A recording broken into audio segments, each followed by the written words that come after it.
Obrigado. Bom, muito boa tarde uma vez mais, as senhoras e os senhores deputados. Cumprimentar o Sr. Dr. Paulo Saio Cunha, Vice-Presidente do Observatório de Segurança, Criminalidade Organizada e Terrorismo, e também a Dra. Catarina Louro, que acompanha o Dr. Paulo Saio Cunha. Então, dar nota que vamos dar a palavra primeiro ao partido requerente desta audição, que é o Partido Social Democrata, para dar conta das razões pelas quais requereu esta audição. Depois, o Sr. Dr. disporá de 10 minutos para fazer uma exposição inicial nos termos que entender sobre a matéria de que aqui estamos a tratar.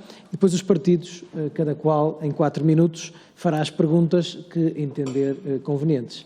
Por isso passava a palavra à Sra. Deputada Mónica Quintela, do Partido Social Democrata, que de forma breve exporá as razões pelas quais o Partido Social Democrata requereu a audição do Dr. Paulo Saio Cunha. Muito obrigado, Sr. Coordenador. Renovo os cumprimentos aos senhores deputados. Cumprimento o Sr. Dr. Paulo Saio Cunha, a Sra. Doutora Catarina Louro, a quem agradecemos a presença aqui numa sexta-feira à tarde, e a razão, os fundamentos porque o PSD requereu a audição do OSCOT, portanto do Observatório de Segurança, Criminalidade Organizada e Terrorismo, é precisamente por ser um local privilegiado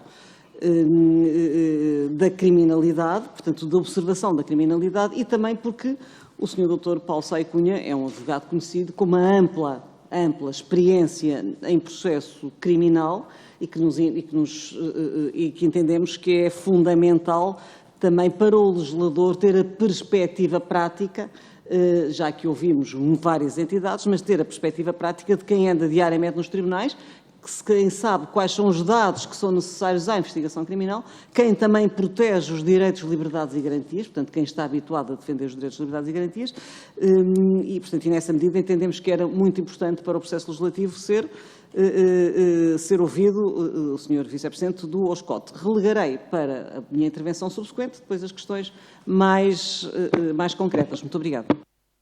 Muito bem, maior eficiência seria impossível. Por isso, passava agora a palavra ao Sr. Dr. Paulo Saio Cunha, dando-lhe nota, como disse, que dispõe de 10 minutos para fazer a intervenção. Tem a palavra, por favor. Muito bem, muito obrigado, Sr. Coordenador, muito obrigado, Sra. Doutora Mónica Quintela, pelo convite do PSD, simpático, e os meus cumprimentos aos senhores membros do Grupo de Trabalho. Eu tenho imenso gosto em estar aqui, mas precisava de liminarmente fazer 2 precisões. Eu sou efetivamente vice-presidente do OSCOT, embora não esteja mandatado para representar o OSCOT nesta comissão. Portanto, essa é uma qualidade, se quiser, do estar vice-presidente do OSCOT.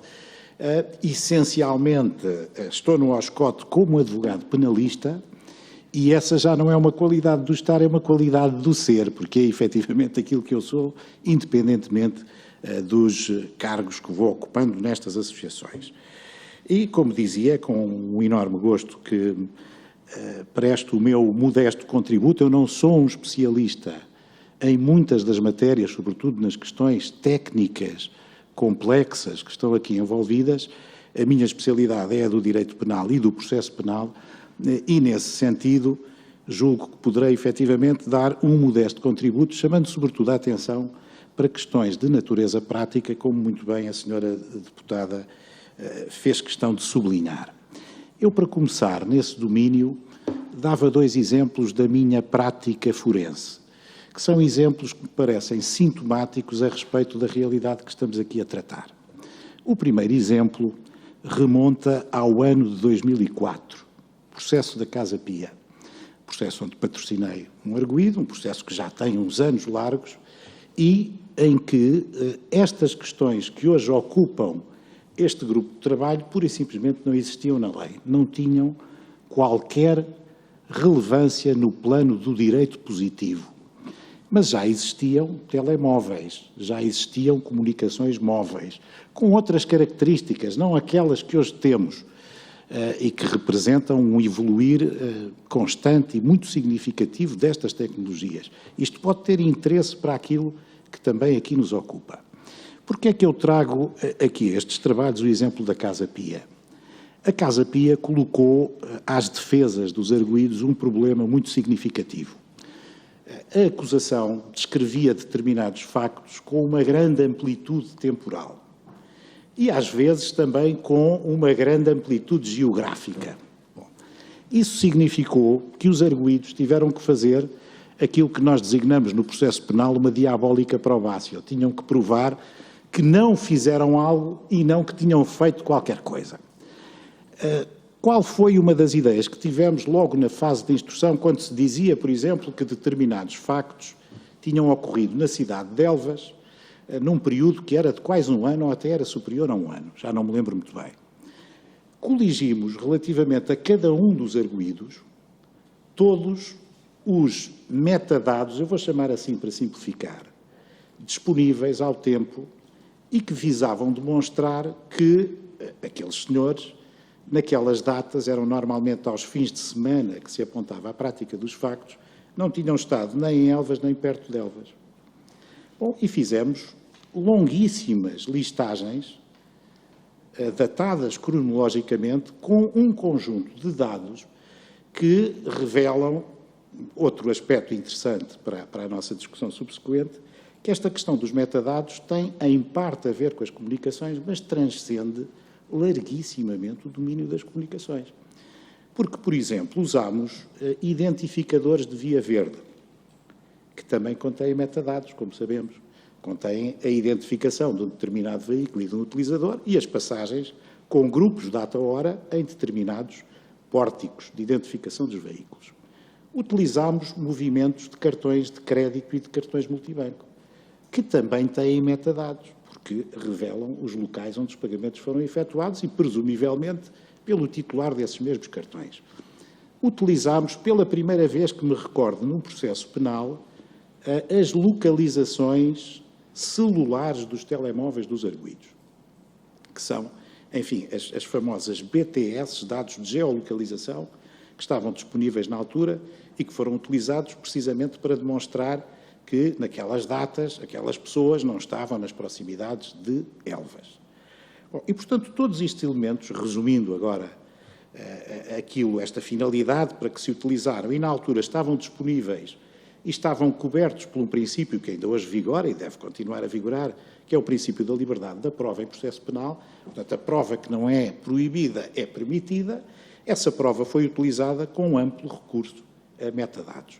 Estávamos em 2004, princípios de 2004. A lei não continha disposições sobre esta matéria.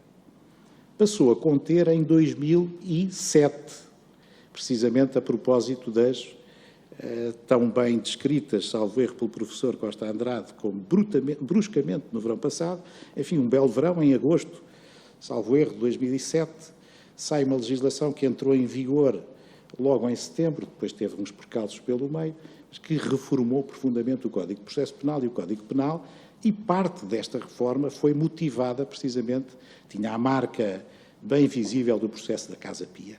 E então aí, pela primeira vez, se passa a falar em localizações celulares.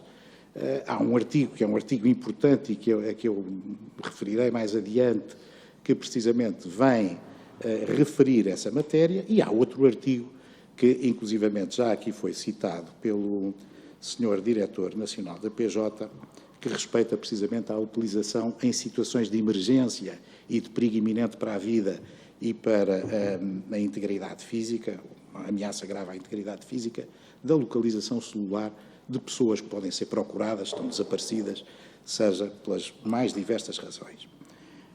Este exemplo que eu começo por dar, que é um exemplo prático e que vem de 2004, está nos antípodas do próximo exemplo que vou dar e que respeita a um processo por todos conhecido, que é o processo das armas de Tancos. O processo das armas de Tancos é um processo curioso, como se recordarão, começa como ou centrado no desaparecimento das armas e acaba no chamado achamento das armas. Bom, e essa parte, a parte do achamento, é uma parte onde eu tenho um contacto com o inquérito, depois deixei de estar nesse processo, mas tenho um contacto numa fase de interrogatório judicial de arguidos detidos e, portanto, já com acesso a matéria probatória muito significativa desse inquérito. Bom, e esse inquérito, curiosamente, assenta numa medida, enfim, eu não queria, enfim, dar uma proporção ou uma percentagem, mas eu diria que em larguíssima medida assenta em prova de metadados. Chamadas telefónicas entre os diversos arguidos, localizações celulares, duração dessas chamadas telefónicas, percursos utilizados, e tudo isto permitiu, através da reconstituição de factos que eram factos passados, chegar a conclusões que, conjugadas com outros factos conhecidos, permitiram à investigação, enfim, deduzir uma acusação e compor, no fundo, um filme preciso dos acontecimentos que levaram ao chamado achamento das armas de Tancos e depois às relações recíprocas dos diversos suspeitos que então foram constituídos arguidos. Entre 2004, eu não me lembro bem da data deste processo, mas ele é anterior à pandemia, será 2018, 2019, 2018-2019, nós temos uma evolução muito significativa do emprego destas matérias no processo penal. Agora, sublinho como primeira nota, inicialmente temos como meios utilizados pela defesa. Nós não podemos olhar para estas realidades como respeitando exclusivamente à investigação criminal. Porquê? Porque, do ponto de vista da defesa dos direitos dos suspeitos e dos arguidos, estes dados são da maior importância. E, uma vez perdidos, podem gerar algumas dificuldades ou impossibilidade de recurso a meios de prova que hoje são comuns. Por outro lado, relativamente à investigação criminal, seja de criminalidade mais grave, obviamente que essa não está sob discussão se falarmos em crimes de terrorismo, tráfico de armas, tráfico de pessoas, tráfico de estupefacientes. É mais ou menos óbvia a importância do recurso a estes meios de obtenção de prova e à prova que eles trazem para os processos, parece-me incontestável. Mas chamo a atenção para um fator que às vezes escapa um bocadinho despercebido à atenção mais analítica e mais especiosa até dos jurisconsultos, que é o de que hoje a utilização destes meios é absolutamente comum e absolutamente banal. E já não tem nada a ver com aquilo que era em 2004, quando vos trouxe aqui o exemplo da Casa Pia. Não tem rigorosamente nada a ver. Aquilo que nós hoje fazemos com o telemóvel não tem nada a ver com o que fazíamos em 2004. E a massificação da utilização destas comunicações para todos e os demais efeitos generalizou-se de uma maneira que também não tem paralelo com a realidade de 2004. Isto significa que nós hoje criamos aqui, à nossa volta, aquilo que os espanhóis chamam, com a plasticidade de alguns termos que utilizam, um entorno digital à nossa volta. Todos os dias geramos uma série de metadados que não nos apercebemos que ficam e que deixam um rastro digital da nossa passagem, por exemplo, por um restaurante, por um cinema, por uma loja, por um pórtico de via verde, por um movimento bancário, seja por que for. Tudo isso são metadados que existem, estão disponíveis e são utilizados como prova. E, portanto, aquilo que estamos aqui a tratar, em consequência desta declaração de inconstitucionalidade recente sobre a chamada Lei dos Metadados, é uma ponta de um iceberg. É uma ponta visível, ou se calhar mais visível de um iceberg, que, no entanto, tem debaixo da superfície um volume muitíssimo considerável. E já agora, também, antes de me remeter ao silêncio, porque já estou quase a esgotar os 10 minutos que o Sr. Coordenador me deu, diria só o seguinte, porque não posso deixar de o fazer. Há certas manifestações, eu acho que preocupantes, de incongruências valorativas na nossa ordem jurídica. E quando falo na nossa ordem jurídica, não falo só na ordem interna, falo também naquela que nos é trazida pelo chamado direito europeu. Vou dar este pequeno exemplo. Aquilo a que se tem assistido em matéria de prevenção do branqueamento e de combate ao financiamento do terrorismo, no que respeita a dados bancários, está em contradição flagrante com aquilo que aqui se verifica relativamente aos metadados das comunicações. Porquê? Porque os bancos têm o dever de conservar documentação bancária que hoje é tão reveladora da intimidade da nossa vida privada como são as comunicações. Mas nessa matéria há uma política de prevenção do branqueamento à flor da pele, quer-se a todo o transe, prosseguir esses objetivos de política criminal.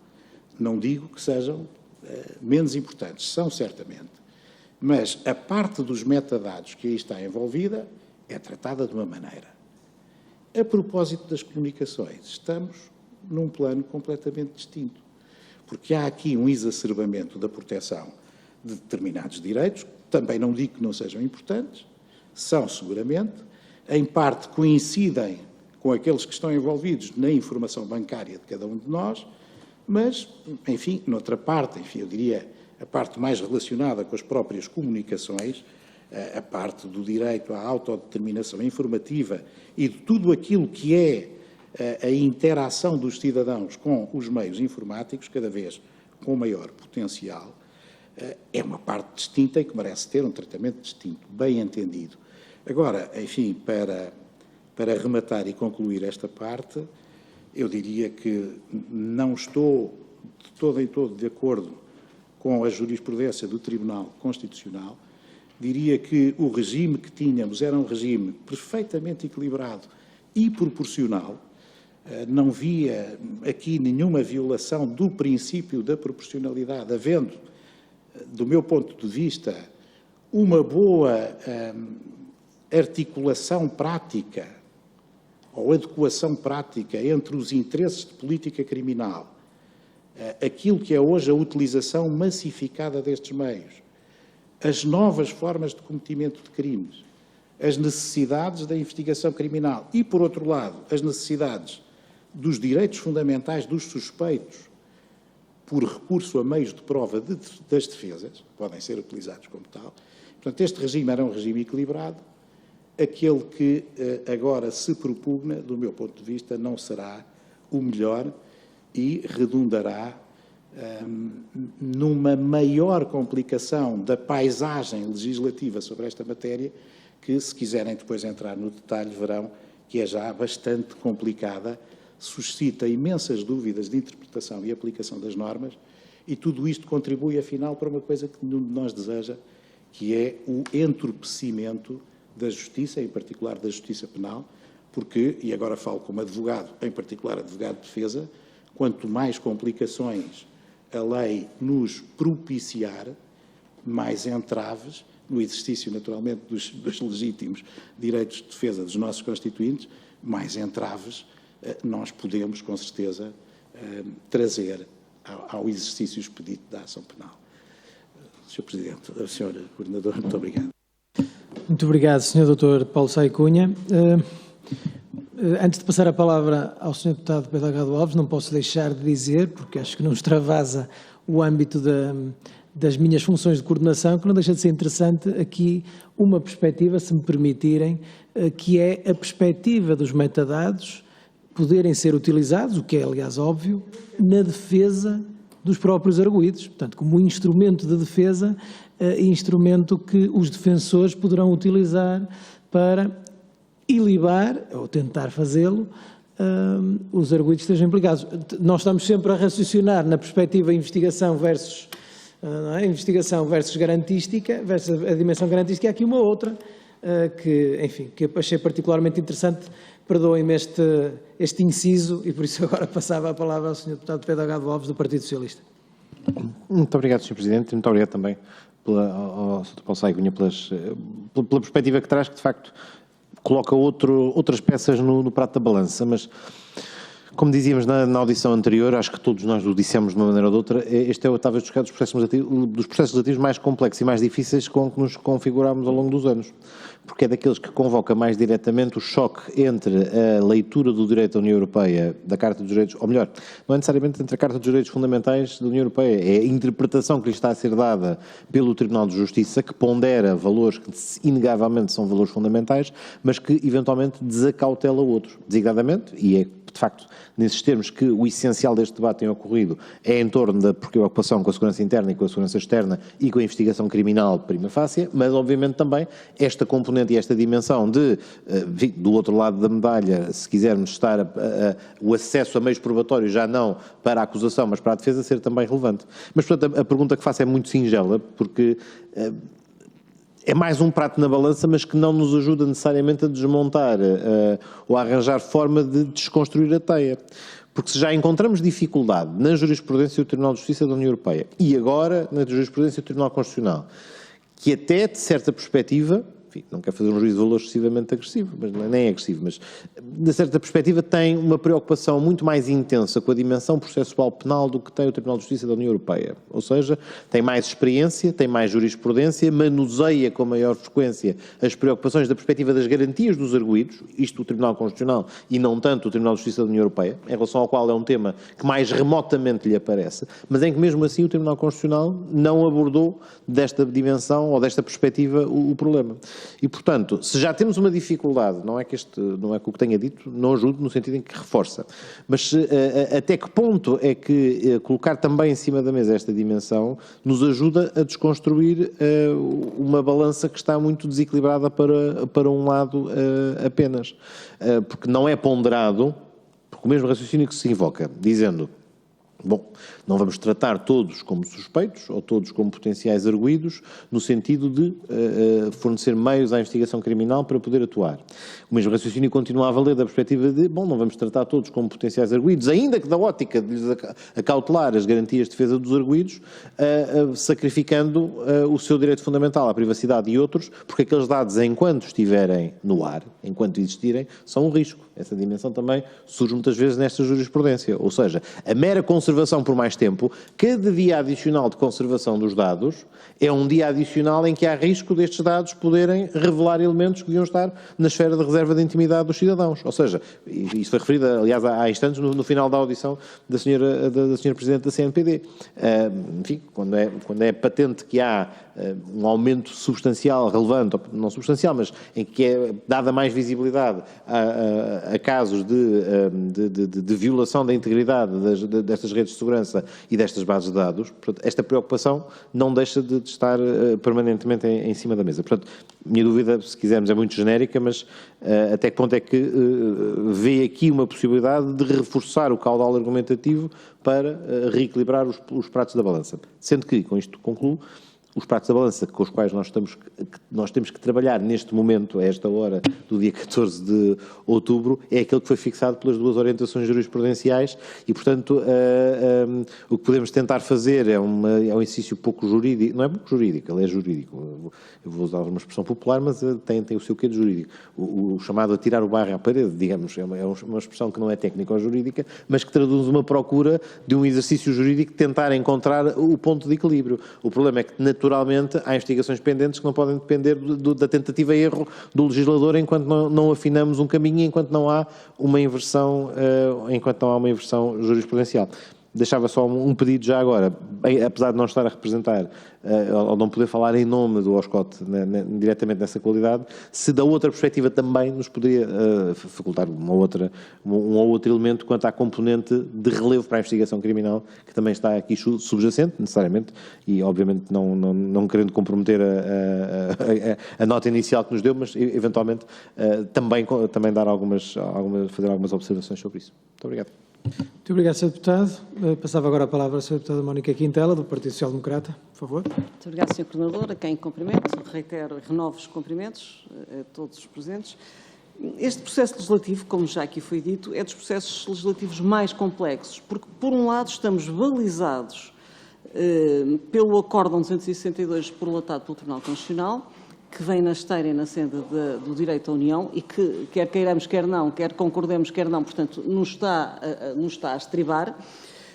E, por outro lado, os interesses, que são dois interesses preponderantes, que é o interesse da investigação do ius puniendi e também na perspectiva que o doutor já aqui nos falou, que é fundamental, não é de menos importância, que é da defesa, na perspectiva da defesa dos arguidos, e que eu quero crer que a perspectiva da defesa dos arguidos é a perspectiva da defesa da investigação, porque o Ministério Público rege e move-se pelo princípio da legalidade e, portanto, tem que arquivar quando é de arquivar e de pedir a absolvição quando a prova não é produzida e, portanto, o interesse da investigação só pode ser o mesmo, que é apurar o acervo da verdade material, portanto, quer seja para absolver, quer seja para condenar, e isso é muito importante. E, por outro lado, temos o outro interesse que está a assumir aqui, efetivamente, a mesma preponderância, se não uma maior, que é da defesa e da proteção da reserva da vida privada e da vida familiar, portanto, e dos outros, dos demais, do princípio da proporcionalidade, que se entendeu também no acordo, portanto, que foi ultrapassado e que veio declarar com força obrigatória geral a inconstitucionalidade, portanto, de algumas normas da Lei 32 de 2008. Eu não sei se o Sr. Doutor conhece, ou se lhe foi enviado, quais são as propostas, as iniciativas legislativas que estão em cima da mesa. Há uma do Governo e que, em breve trecho, trabalha, portanto, há uma PPL, uma proposta de lei do Governo, que trabalha em cima da Lei 41 de 2004, portanto, que é a Lei das Comunicações Eletrónicas para efeito de faturação, em que temos aqui um prazo de 6 meses, que é um prazo de caducidade ou de prescrição para reclamar o pagamento e que, findo esse pagamento, nada obsta, teve aqui a senhora Presidente da CNPD que diz, não é hábito desfazerem-se dos dados ao fim antes dos 6 meses, mas nada obsta a que se desfaçam deles, e designadamente se a manutenção e a conservação dos dados acarretar custas para as operadoras, porque é que não são de logo desfazer desses dados. Temos também aqui uma questão que me preocupa muito, que é o facto de ter deixado, portanto, na proposta de lei do Governo, deixar de ser o acesso, deixar de passar pelo JIC, pelo Juiz de Instrução Criminal, e passar diretamente a ser por autoridade judiciária ou, inclusive, pelo próprio órgão de polícia criminal, ou seja, a própria investigação com acesso livre a dados dos mais sensíveis que existem. Portanto, isso preocupa-nos. Também o facto do alargamento do catálogo de crimes, que vai além daquilo que está previsto no atual artigo 187 e da lei do cibercrime, 187 do Código Processo Penal portanto, para os pressupostos das escutas telefónicas e depois no regime específico da lei do cibercrime, da lei do 109 de 2009, sendo que, portanto, há aqui estas questões que nos causam grande apreensão na proposta da lei do Governo e que gostávamos de ouvir o Sr. Doutor falar sobre isso, designadamente porque, e agora passa a citar lá um bocado disso, portanto, o regime era equilibrado e o que agora se propõe não o será, e suscita muitas dúvidas o entorpecimento da justiça penal. Portanto, eu não sei a que regime é que se estava a referir, que agora se propõe, presumo que seja qualquer das propostas e iniciativas que esteja em cima da mesa, mas que já aqui me parece que tem aqui uma crítica. A proposta do PSD trabalha diretamente em cima da Lei 32 de 2008, portanto, restringindo o prazo. Foi apresentada uma proposta de substituição em que restringe também, portanto, a generalidade dos dados pessoais de localização e de tráfego, portanto, já não será alargada como no âmbito, já não será geral e abstrata, digamos assim, como as normas devem ser, como está previsto no 32 e, portanto, e já mais para determinadas áreas ou zonas onde, aparentemente, será mais suscetível de ocorrer eventos criminais. Se bem que do meu próprio ponto de vista, parece que também às vezes aquilo que é muito óbvio não é lá que aparece, pode ser um ato terrorista, mas aquela criminalidade normal do dia-a-dia, muitas vezes não é nesses eventos que se pratica.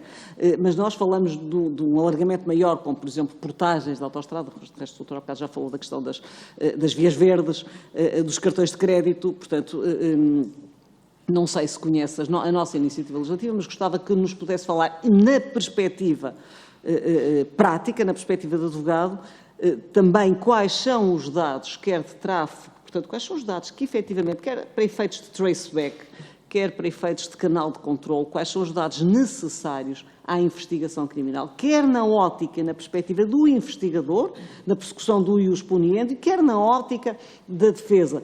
E falou há bocado exatamente na probatio diabólica, que é prova de um facto negativo. Como é que eu provo que não fiz? Como é que eu provo que não estive lá? Quando muitas vezes não tenho outras provas de que estive noutro sítio. Portanto, e que por isso os metadados poderão ser um instrumento valiosíssimo para provar a minha inocência. Estamos aqui balizados, quer pelo tempo também, porque neste momento há uma lacuna, portanto, legislativa, e também se nos fala, em termos de experiência, se já nos consegue dizer aquilo que está a acontecer nos processos em curso.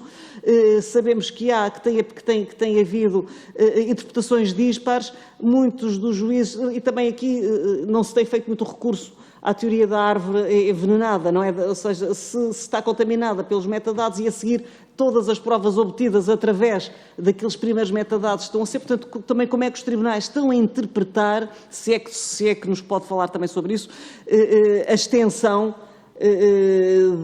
da declaração de inconstitucionalidade dos artigos 4, 6º e 9º, respectivamente, da Lei 32/2008, 17/7. Não sei se ultrapassei o meu tempo, mas era isto. Muito obrigado, Sr. Presidente. Muito obrigado, Sra. Deputada. Tem agora a palavra o Sr. Deputado Rui Paulo Sousa, do Chega. Por favor. Sr. Presidente, Dr. Paulo Saio Cunha, obrigado pela sua presença e pelo colega. Tinha aqui algumas perguntas, estavam mais relacionadas com a questão de vice-presidente do Observatório de Segurança, Crime Organizado e Terrorismo. Não podendo falar em nome do Observatório, de toda a maneira deixei aqui algumas questões que penso que, baseado então na sua experiência como advogado e no conhecimento que possa ter sobre os factos, possa responder ou não. Antes de ir a essas perguntas, não posso deixar de mencionar realmente o que falou sobre a questão de serem usados os dados na defesa, que é, sem dúvida, uma nova perspectiva que não a tínhamos tido até agora, sem dúvida nenhuma. Pensámos sempre na parte da acusação e não da defesa. E, nesse sentido, um dos pontos que o Tribunal Constitucional menciona é realmente o facto de se verificar a recolha generalizada, portanto, dos dados.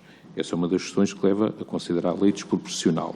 Mas também para a questão da defesa, obviamente que se os dados não forem de recolha generalizada, também vai causar impacto, sem dúvida nenhuma, numa defesa que possa existir sobre um arguido, porque não guardando esses dados, é assim, enquanto no caso de uma acusação, um juiz ainda pode terminar uma determinada investigação para o futuro, mas aqui estamos a falar de dados essencialmente do passado, porque o arguido, para se defender, tem que ir encontrar essas provas em acontecimentos anteriores e não posteriores. Portanto, deixo essa pergunta, como encara então essa questão da proporcionalidade da lei, num caso destes, de defesa do arguido, já que mencionou o assunto.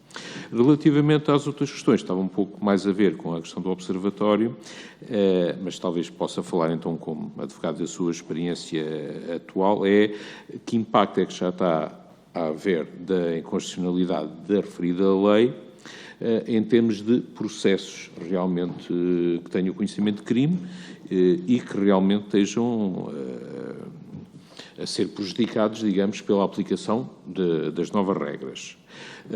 E, por fim, também, atendendo que a referida lei fala essencialmente de crimes graves, que incluem desde criminalidade violenta, sequestro, rapto, tomada de reféns, mesmo crimes de terrorismo, portanto, estamos a falar de crimes de enorme impacto social, ou seja, consegue dar algum feedback se realmente a não recolha desses dados que existia até a inconstitucionalidade da lei está a pôr a nossa segurança neste momento em causa, tanto a nível do cidadão como a nível de terrorismo, por exemplo, ou crime organizado. Eu tinha outras perguntas, mas que, entretanto, já foram colocadas. Estas são as questões que lhe deixo. Obrigado.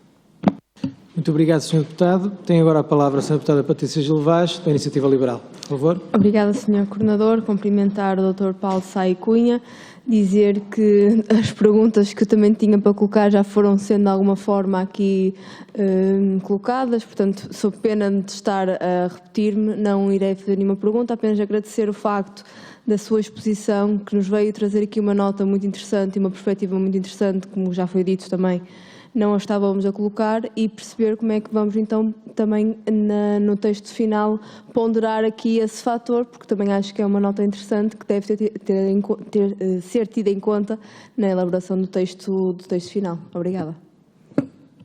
Muito obrigado, Sra. Deputada. Agora o Sr. Deputado Pedro Filipe Soares, do Bloco de Esquerda, por favor. Muito obrigado, Sr. Coordenador. Queria cumprimentar o Sr. Dr. Paulo Saia Cunha. Eu tinha feito uma promessa ao Sr. Coordenador que não teria grandes perguntas a fazer durante esta tarde, mas confesso que... Deixe-me dizer-lhe que uma promessa ao Sr. Coordenador, muito embora isso não seja um interesse do Sr. Coordenador. Convém aqui... Estou a tirar tal conclusão, estou apenas a constatar o facto. Para concluir a seguir que vou abrir a exceção, não tanto para fazer perguntas, mas para fazer comentários.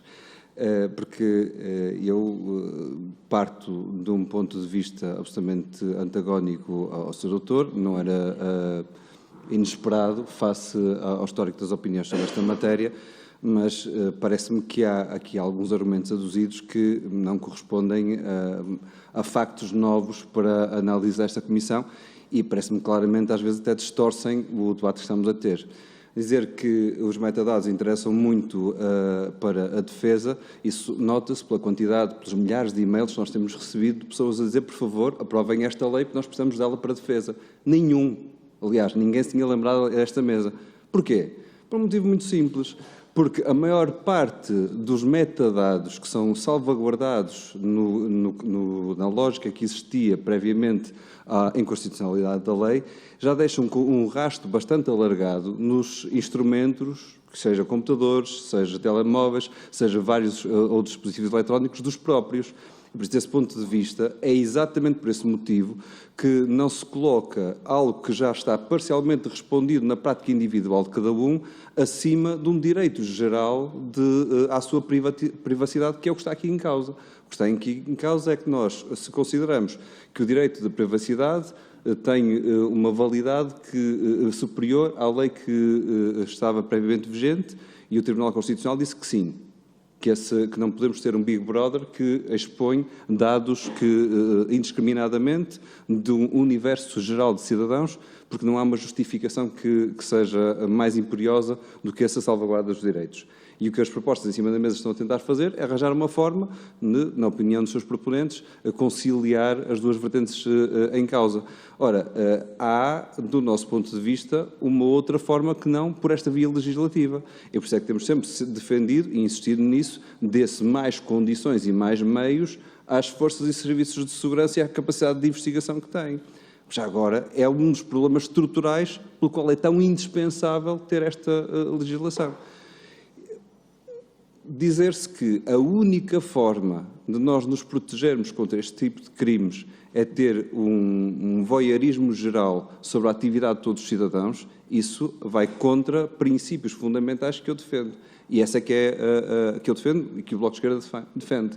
E esse é que é o ponto que está aqui em cima da mesa, porque estamos sempre na discussão do que é o compromisso aceitável entre os direitos e a segurança. E desse ponto de vista, não há alternativas do lado da segurança que não são devidamente explorados e que poderiam estar exploradas.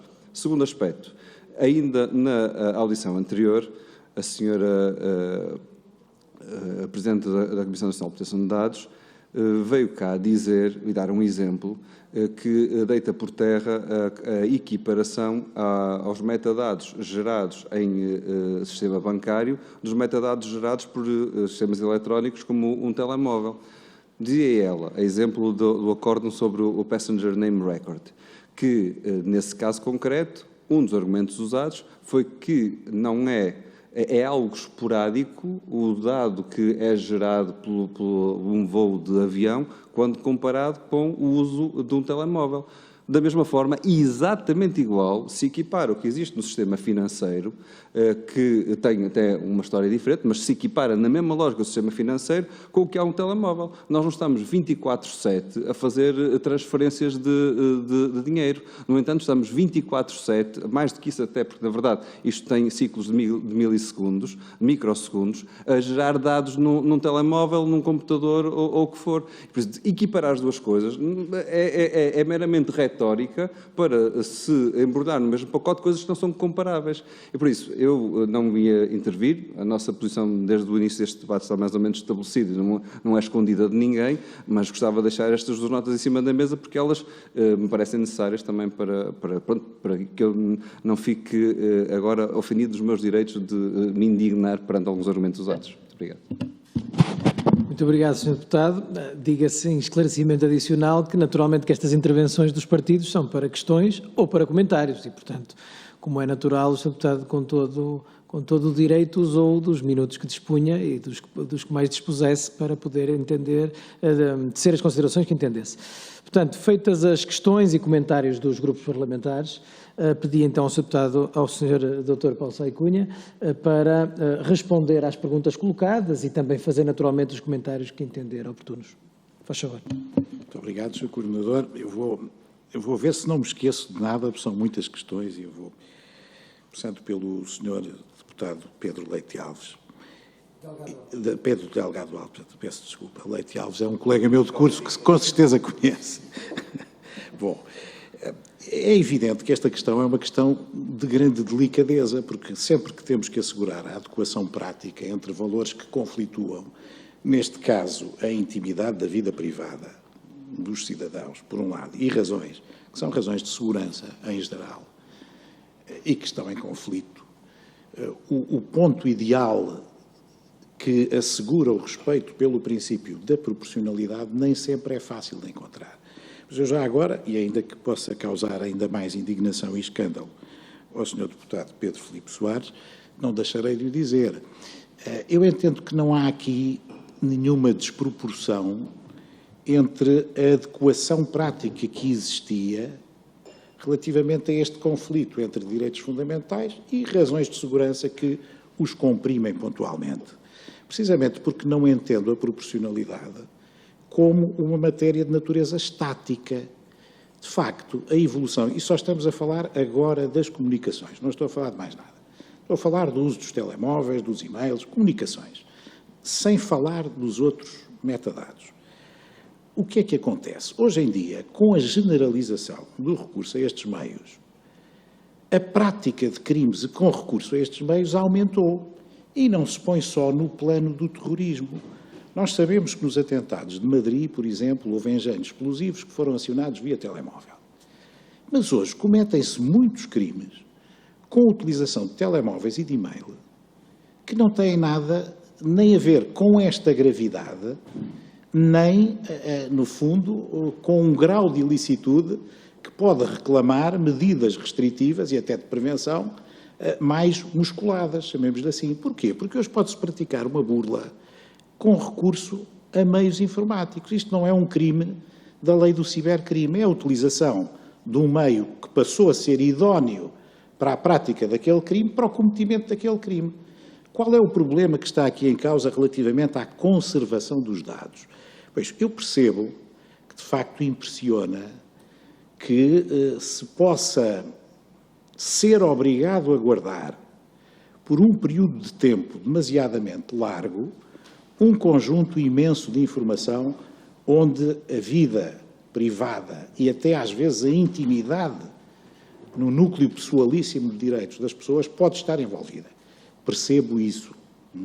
E não sou insensível a isso. Eu estou longe de poder ser apontado como uma pessoa securitária, quer nas posições que tenho tomado ao longo da vida, quer, enfim, em termos conceptuais puros. A questão não é essa, é que hoje a generalização destes meios facilita o cometimento dos crimes mais diversos, crime de perseguição, o crime de injúria, o crime de difamação, etc., as burlas. Há uma burla muito curiosa que é chamada fraude de presidente. É que alguém que se faz passar por uma pessoa importante numa empresa determina o pagamento de determinados valores para uma conta, que é uma conta, enfim, usada para fins criminosos, e através disso conseguem cometer burlas. Porquê é que é importante guardar estes dados por um determinado período de tempo? Porque muitas vezes, quando há o conhecimento dos factos e quando é necessário dar início à investigação criminal, as coisas não têm esta simultaneidade, nem acontecem logo. Se estes dados só estiverem disponíveis por um período de 6 meses, pode acontecer muito bem que, quando se inicia uma investigação de um crime desta natureza, já não seja possível sequer perceber quais foram os e-mails utilizados, ou a origem dos e-mails utilizados, para o cometimento destes factos. Pronto, e não havendo esses dados, a investigação vai sussurrar desde o início. Bom, a proporcionalidade tem que ser vista nos seus devidos parâmetros. E aquilo que há e que havia, por exemplo, desde o exemplo de 2004, que vos dei inicialmente até hoje, é uma maciça generalização do emprego destes meios no cometimento de crimes. E por isso, aproveito já para adiantar uma resposta, não me choca nem o alargamento do catálogo, precisamente por esta razão, que há mais crimes a serem praticados com recurso a estes meios. Daí que se justifica o alargamento de catálogo. Não me choca, e por isso considerei equilibrada a distinção que está sedimentada na jurisprudência europeia, e penso que na nossa também, entre aquilo que são os dados de base e os verdadeiros e próprios dados de tráfego, o que, do ponto de vista dos meios de obtenção de prova, inclusivamente da garantia de juiz, de que a doutora também falou, me parece muitíssimo relevante. Mas nós já temos e já tínhamos no Código de Processo Penal o artigo 189, número 2, desde precisamente a reforma de 2007. E já temos na lei do cibercrime um conjunto de disposições, nos artigos 11º e seguintes, que respeitam estas matérias e onde a reserva de juízes está perfeitamente acautelada. Ou seja, aquilo que eu identifico aqui como verdadeiro problema prende-se exclusivamente com a conservação destes dados. E é evidente, eu tenho naturalmente que dar o braço a torcer nessa matéria, dados desta dimensão, quanto mais tempo estiverem sob conservação, maior risco representam. Mas devemos distinguir, de um ponto de vista analítico, o risco, a integridade e a preservação da segurança desses dados, da sua conservação enquanto meio indispensável, quer à investigação criminal nos dias de hoje, quer ao exercício dos direitos de defesa, na outra vertente a que me referi. E, portanto, é uma realidade com que temos que nos defrontar, da mesma maneira que nos tivemos que adaptar aos e-mails quando eles surgiram. E, se calhar, tivemos que estender as regras da apreensão de correspondência aos e-mails a partir do momento em que os passámos a utilizar mais. Estas coisas são adaptáveis e são evolutivas. Eu recordo-me que aqui há uns anos havia um advogado inglês, não me lembro do nome, que dizia, bom, isto dos e-mails nunca vai entrar na comunicação entre advogados porque não se assegura a confidencialidade, vai ser, obviamente, algo de imprestável. Sabemos o que a realidade hoje revela, é exatamente o contrário. Bom, e, portanto, esta matéria tem que evoluir e, se calhar, aquilo que era a jurisprudência de 2014 e o acórdão do Tribunal de Justiça da União Europeia que nos traz hoje aqui é de 2014, se calhar a realidade em 2014 não é a mesma que é atualmente em 2022. E depois também posso argumentar neste sentido. Então, se para efeitos de faturação nós toleramos que estes dados sejam conservados por um período de 6 meses, período esse que nem sequer está na própria lei, que é a tábua de salvação do projeto de lei do PS, porque na Lei 41 de 2004 nós não encontramos o prazo de 6 meses. O prazo de 6 meses é um prazo para a cobrança de serviços prestados. Portanto, se calhar uma solução inteligente e que podia ter escapado a um crivo mais atento tinha sido ampliar esse prazo de 6 para 8, por exemplo, não é? Porque o prazo está aí.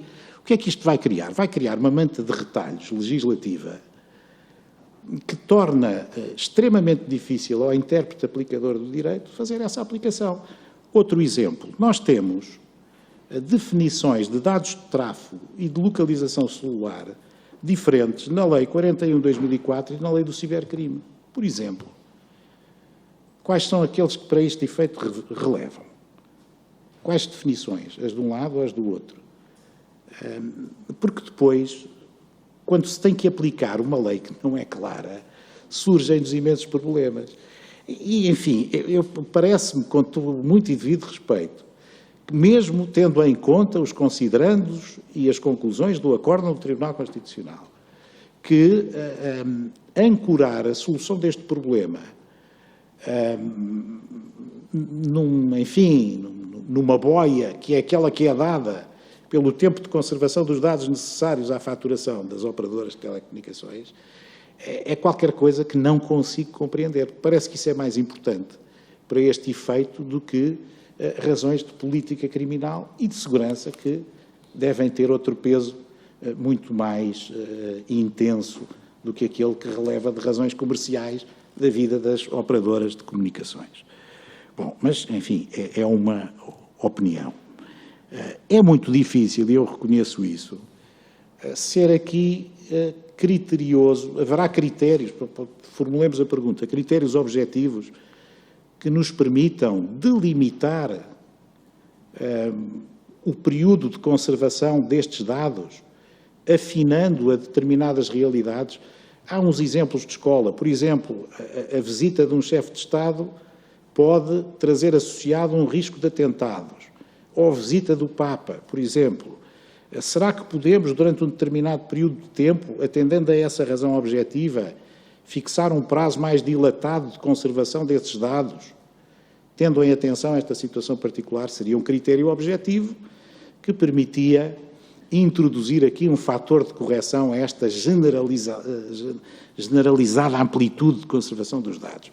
Eu não sei se isto é operativo naqueles casos em que verdadeiramente interessa que seja, porque esses são muito mais diversificados e se calhar mais difíceis de prever do que este caso objetivo. Bom, mas reconheço que é difícil. Por isso é que, enfim, admitindo que estes dados não se podem conservar por tempo indeterminado, me parecia que o prazo de 1 ano, anteriormente vigente, era um prazo, apesar de tudo, razoável, um prazo equilibrado e que permitia conservar estes dados em investigações que tivessem que recorrer a estes mesmos dados enquanto reflexo de factos passados, porque é isso que está em causa. A lei do cibercrime permite às autoridades judiciárias emitirem uma ordem de conservação de dados, a propósito de uma investigação concreta. E isso resolve o problema relativamente a dados atuais e a factos atuais. Mas relativamente a factos pretéritos e dados pretéritos, se perder a sua conservação, é inevitável que as investigações vão sofrer um bloqueio por impossibilidade de acesso a esses mesmos dados. E, portanto, enfim, parece-me que esse prazo era um prazo perfeitamente razoável, perfeitamente aceitável, conciliável com o alargamento do catálogo de crimes, uma vez que me parece que no fundo, estas possibilidades de atividade criminal cresceram à medida que se generalizou a utilização destes meios. Bom, e por outro lado, tentando agora passar para uma outra pergunta que também, enfim, a opinião será certamente polémica, também não me parece que a posição extremamente conservadora que temos relativamente ao acesso a estes dados por parte de serviços de informações se justifique nos dias de hoje, respondendo agora à pergunta do Sr. Deputado relativamente às razões de segurança. Não vejo as razões atendíveis para que não seja assim, se bem que os mecanismos de controlo que devem estar associados a esta faculdade devem ser aperfeiçoados porque, do meu ponto de vista, não são aceitáveis nem são eficazes. Bom, relativamente à forma como os tribunais estão a reagir a esta alteração, eu lamento não ter uma resposta para isso porque acho que não temos ainda o tempo suficiente de sedimentação desta nova realidade para chegarmos aí. Mas também diria que não me parece que o problema tenha a gravidade que à primeira vista poderia ter.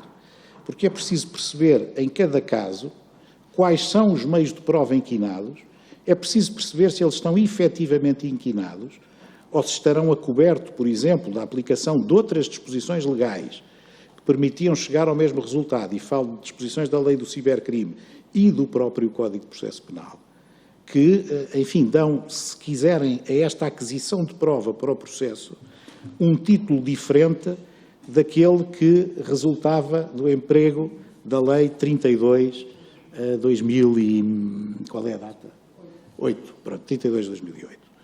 Bom, e, portanto, sempre que assim for, penso que o efeito nos processos será um efeito diminuto, se bem que, obviamente, a introdução de mais um fator de complicação em qualquer processo penal pode dar aso a recursos e a manobras, enfim, que infelizmente às vezes são manobras meramente dilatórias e que visam entorpecer, no fundo, a marcha do processo. Eu tenho que reconhecer que há ainda quem a elas recorra. E claro que estas complicações propiciadas por estes eventos ajudam muito. Relativamente àquilo que o Sr. Deputado Pedro Filipe Soares disse, eu não afirmei, eu percebo que tenha interpretado aquilo que eu disse dessa maneira, mas eu não afirmei aquilo que o Sr. Deputado me atribuiu e criticou. Aquilo que eu estou a dizer relativamente à prevenção do branqueamento, obviamente que não pretendo comparar uma realidade com a outra. Pretendo comparar é o efeito destes meios relativamente a direitos fundamentais, porque ninguém nega que os dados da nossa vida bancária podem ser reveladores de condutas que estão no domínio íntimo da nossa personalidade. Por exemplo, o vício do jogo, determinados hábitos de consumo, determinados padrões de comportamento social, que têm espelho, naturalmente, na nossa vida bancária. E relativamente a esses não há grandes preocupações. Ou seja, eu aí também percebo... 7 ou 10. 7, E ao fim de 10, para pôr suporte papel, e ao fim de 10 anos microfilmados até 20. Pronto, mas eu também percebo que, agora, aquilo que o Sr. Deputado diz relativamente aos metadados que estão alojados em suportes físicos dos suspeitos e dos arguidos, é verdade. O que está a dizer é inteiramente verdade.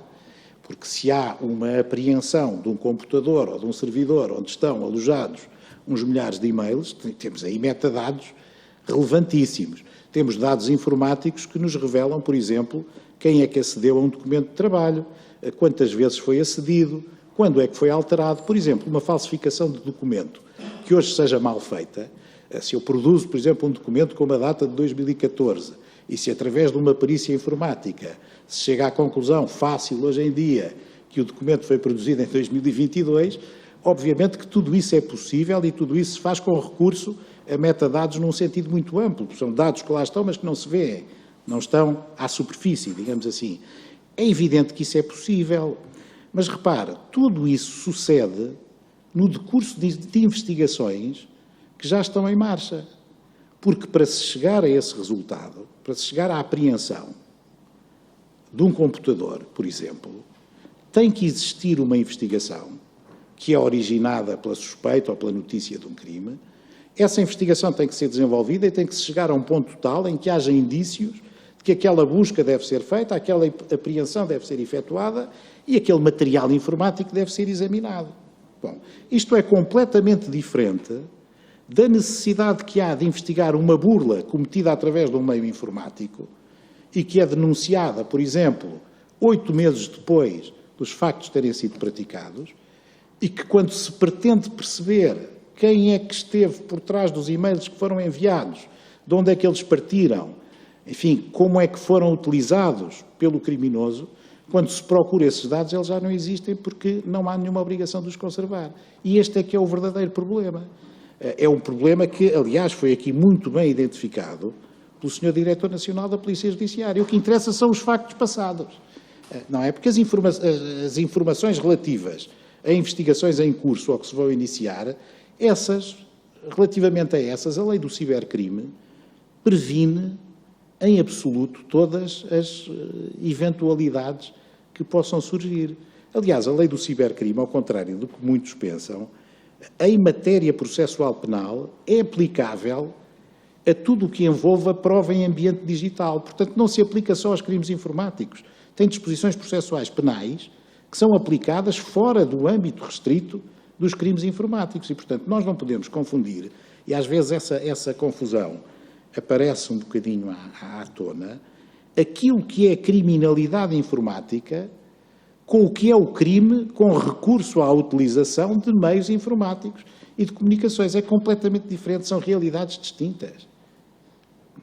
E é precisamente pela generalização e pela facilitação da utilização destes meios é que a ordem jurídica e as investigações e as defesas têm que acompanhar a realidade e adaptar-se a ela, inclusivamente reequilibrando o princípio da proporcionalidade em termos que levem a que se conclua que não é chocante que estas quantidades de dados sejam armazenadas por algum tempo, estejam acessíveis por algum tempo e que isto se faça, naturalmente, com garantia, quer pelos direitos à informação e à notificação dos visados. E aqui há aspectos em que a CNPD aponta críticas ao projeto do Governo que parecem muito pertinentes. Os visados não são só os suspeitos na investigação ou os arguidos, são também os interlocutores que entram em comunicação com eles, também esses têm que ser notificados sempre que há um acesso a estes dados. Esta é uma crítica que me parece pertinente ao projeto de lei do Governo, por um lado. Por outro lado, também me parece que há aqui uma série de questões de pura técnica legislativa que têm que ser revistas, desde remissões imperfeitamente feitas. Eu dou um pequenino exemplo. Quando se remete para a Lei 41/2004, remete-se apenas para o artigo 6º. Apenas para o artigo 6º. Só que o artigo 6º não prevê os dados de localização, esses estão no artigo 7º. E não queremos abranger os dados de localização aqui, no âmbito desta remissão. Esta técnica legislativa de, em leis avulsas, se operarem remissões sucessivas para outras leis, traz imensos problemas de aplicação. Imensos problemas de aplicação. A compatibilização das definições legais também não me parece que seja bem feita. Outra crítica da CNPD que eu acolho integralmente é que, de facto, neste projeto desaparece a reserva de juiz, embora não se perceba muito bem se ela desaparece ou não. Porquê? Porque se pode interpretar a lei no sentido de que desaparece quando tem que desaparecer. Ou seja, se está em causa apenas a obtenção dos chamados dados de base, aí não será necessária a intervenção do juiz de instrução. Mas se falamos de dados de tráfego, em sentido restrito, aí sim é necessária a intervenção do juiz de instrução, aliás, por similitude de regimes com o regime das escutas telefónicas, que é aquele que, a meu ver, deve ser aplicável nesta matéria. É o mais garantístico e é aquele que melhor se compatibiliza, melhor não, o único que se compatibiliza com o respeito pelas normas constitucionais penais e processuais penais atinentes a esta matéria. Bom, Sr. Coordenador, não sei se respondi a tudo, se não, estou a dispor para uma segunda ronda, dentro das disponibilidades temporais do grupo de trabalho. Senhores deputados, não sei se porventura querem aproveitar os minutos que temos para a audição seguinte. Já o Sr. Diretor já está aí fora, portanto, o que significa que podemos começar de imediato, não é? Portanto, se estiverem de acordo e se não tiverem mais perguntas, então terminávamos aqui esta audição. Muito bem. Então, agradecendo ao Sr. Dr. Paulo Sá Cunha a sua disponibilidade, a preparação também e os contributos muito interessantes que deu para a reflexão que está a ser feita pelo Parlamento. Muito obrigado. Muito obrigado. Foi um gosto, senhores deputados, senhoras deputadas, muito gosto. Disponham sempre que seja necessário.